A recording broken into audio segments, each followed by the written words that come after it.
എനിക്ക് ഈ മഴ ആസ്വദിക്കാനും മഴയത്ത് പുറത്ത് പോകാനും മഴയത്ത് നനയാനും അതേപോലെ തണുത്ത ഐസ്ക്രീമൊക്കെ കഴിക്കാനൊക്കെ ഭയങ്കര ഇഷ്ടമാണ് കേട്ടോ. അപ്പോൾ ഷോപ്പിൽ വരുമ്പോൾ ഇതൊന്നും നടക്കില്ലല്ലോ. ഷോപ്പിൻ്റെ അകത്ത് ഈ മൂടിക്കെട്ടിയിരിക്കുന്നതിനോടൊന്നും എനിക്ക് അത്ര യോജിപ്പില്ല കേട്ടോ. അപ്പം ഫുഡൊക്കെ കഴിച്ച് അപ്പം എനിക്കിങ്ങനെ പുറത്ത് പോകാനുള്ളൊരു ഇതൊക്കെ വന്ന് അങ്ങനെ ഞാനൊരു ജ്യൂസൊക്കെ കുടിച്ചിട്ട് വരാമെന്നൊക്കെ വിചാരിച്ച് പുറത്ത് പോകാൻ വേണ്ടി റെഡിയാവാം കേട്ടോ. അങ്ങനെ അകത്ത് ഞാൻ ഷോക്കായിട്ടൊക്കെ ഇരുന്നത് കൊണ്ട് തന്നെ ഫേസൊക്കെ ആകെ ഡള്ളായിട്ടൊക്കെ ഇരിക്കുമായിരുന്നു. അങ്ങനെ ഞാൻ ലിപ്സ്റ്റിക്കൊക്കെ ഇട്ട് കൊടുത്തു.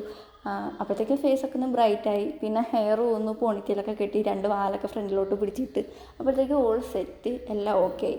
അങ്ങനെ 2 വീഡിയോസൊക്കെ എടുത്തുകൊണ്ട് ഇങ്ങനെ നിന്നപ്പോഴത്തേക്ക് എൻ്റെ കണ്ണിനകത്ത് പൊടി പോയി. പിന്നെ ആ പൊടിയൊക്കെ എടുത്ത് കളഞ്ഞതിന് ശേഷമാണ് കേട്ടോ പോയത്. അങ്ങനെ നമ്മൾ പുറത്ത് പോയപ്പോഴത്തേക്ക് അത്യാവശ്യം നല്ല രീതിയിൽ തന്നെ മഴയൊക്കെ പെയ്യുന്നുണ്ടായിരുന്നു കേട്ടോ. പിന്നെ നമുക്ക് മഴയൊന്നും ഒരു വിഷയമല്ലല്ലോ. പിന്നെ അങ്ങനെ നമ്മൾ ജ്യൂസ് കടയിലൊക്കെ പോയി. അപ്പോൾ ഞാനൊരു പൈനാപ്പിൾ ജ്യൂസൊക്കെ കുടിച്ചിട്ട് പിന്നെ ഷോപ്പിൽ വന്നു കേട്ടോ. ഷോപ്പിൽ വന്നപ്പോഴത്തേക്ക് നമുക്ക് കൈരളി ടി വിക്കകത്ത് വനമക സിനിമയൊക്കെ നടക്കുന്നത്. അങ്ങനെ അത് കണ്ടുകൊണ്ടിരുന്നപ്പോഴത്തേക്ക് വില്ലനെ കിഴിച്ച് പപ്പടമാക്കുന്ന ആ ഒരു സീനൊക്കെ വന്ന് പിന്നെ അതൊക്കെ കണ്ട് ഇങ്ങനെ ഇരുന്ന്.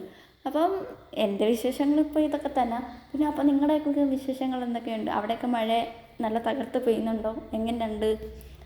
അപ്പം അതൊക്കെ നിങ്ങളൊന്ന് പറയൂ കേട്ടോ.